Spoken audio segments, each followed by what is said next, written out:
You've seen our videos and you've seen plenty of videos of a wonderful, wonderful Trackhawk and how incredible it is on the track, on the drag strip, how quick the car is, how beautiful the car is. Everybody knows that. But one thing that most of us are gonna do with this car is we're gonna drive it on a daily. So, you know what? What's it like to daily drive a Jeep Grand Cherokee SRT Trackhawk? Let's find out.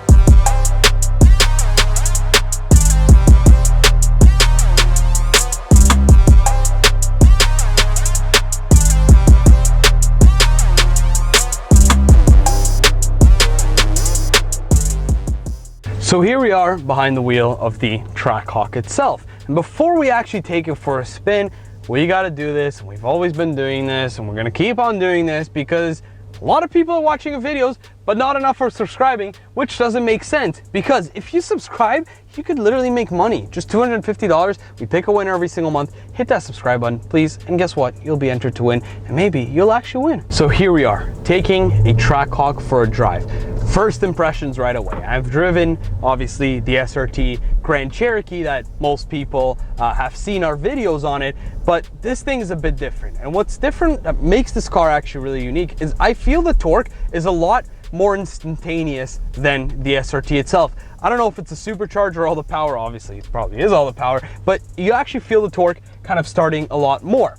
In terms of the actual steering feel, it's not really any different. Right now I'm driving in obviously auto mode, but it's not really much different than a regular SRT Grand Cherokee. It's not stiffer or, you know, more responsive, let's call it. It actually feels pretty similar. Maybe when I put into track mode for the steering wheel, it's gonna be a little bit different. So right now I'm just driving in auto mode, and transmission itself is insanely smooth. I mean, we're not feeling any lag in the transmission itself, and the car's pretty quiet. I mean, you would expect from a car like this to have a lot of exhaust, like hum from the back, but really it isn't. It's fairly quiet and it drives beautiful. And now we're gonna go on an on-ramp just to see how quick the acceleration of the car is. I mean, I should have done this with the regular SRT Grand Cherokee, but I didn't for some odd reason. So I'm gonna check right now with this guy and look at the, it's insane. I'm already at 110 kilometers, obviously not miles for the American viewers, and it's just so instant. But you know what I like about this car? The suspension itself is not as stiff as I actually would imagine it to be. Obviously still I'm driving in auto mode, but you know, I would have expected this to be a lot more stiff and uncomfortable, but it really isn't. It's pretty comfortable to drive itself. And obviously this being an all-wheel drive car, there's no, you know, the rears don't spin out as they would obviously on a regular SRT Hellcat because they are rear wheel drive. This thing is all wheel drive and it's a lot better. The safety features on this are wonderful too.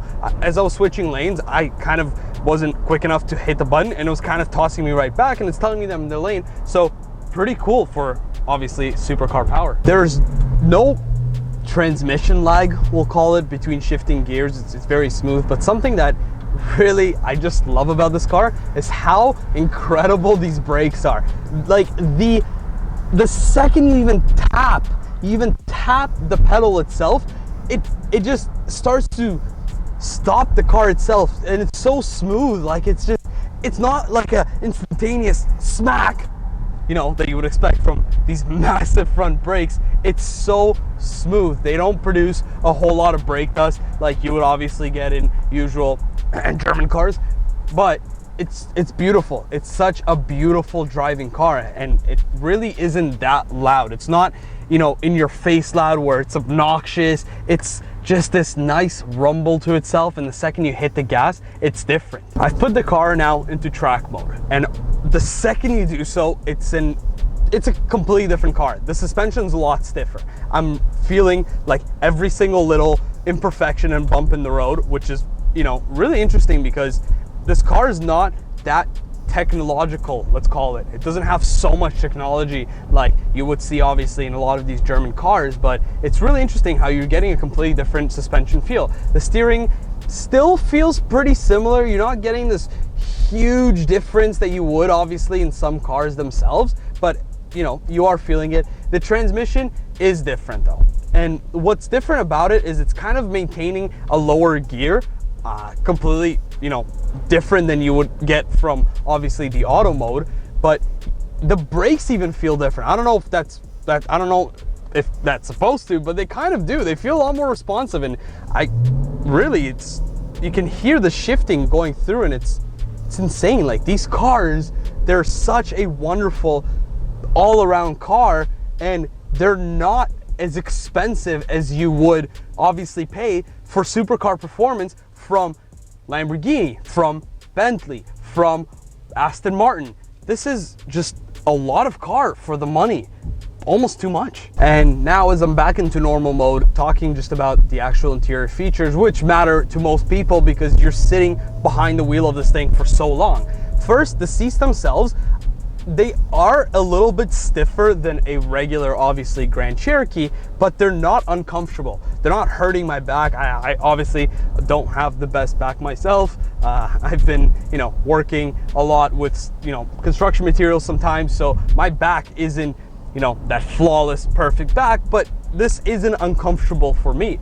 The other thing is the actual features of the car themselves. Apple CarPlay, Android Auto, Sirius XM, it allows me to be comfortable behind the wheel. So sometimes when you're taking supercar performance, you're letting go of comfort itself from a car, right? Obviously, if you're sitting behind the wheel of a Lamborghini or a Ferrari, really, you're kind of taking away from that the actual comfort and convenience features, because the car is a supercar. But in this, it's different. You're still pretty comfortable behind the wheel of this car.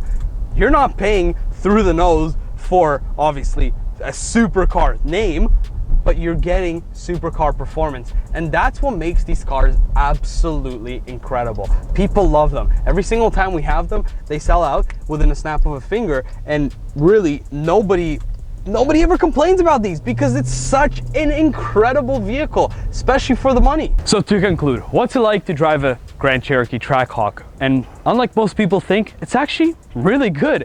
It's a lot more comfortable than most people would think. I mean, you've got pretty simple interior, which in a good way, unlike most supercars, you've got a million buttons, a million modes. This doesn't. It's comfortable, it's fairly luxurious, and it's an absolute bang for the buck, which is the most important part, because there's really no car like it for the money. And it's an incredible, beautiful car. So yes, this thing is an absolute joy to daily drive.